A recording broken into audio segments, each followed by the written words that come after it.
It's very nice. It's so informative, and we could learn some of the feedbacks and some of our improvemental way or approach that we have to take it up. And we have a lot of takeaway points that yesterday we had. Madan had given so informative session, and it was continued with USD values and how we can connect our USD values to these points. So it is pretty good. Today we are enjoying, we are continuing. Yeah, sure.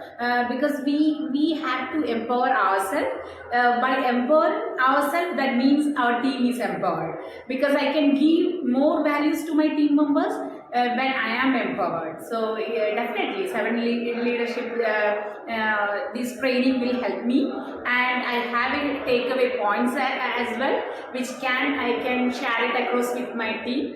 Yeah, definitely. I could and I will definitely reach out to my team members in order to register for this and to take it all the sessions. Even though we have online session as well, if they are not comfortable by coming offline, I will definitely do it.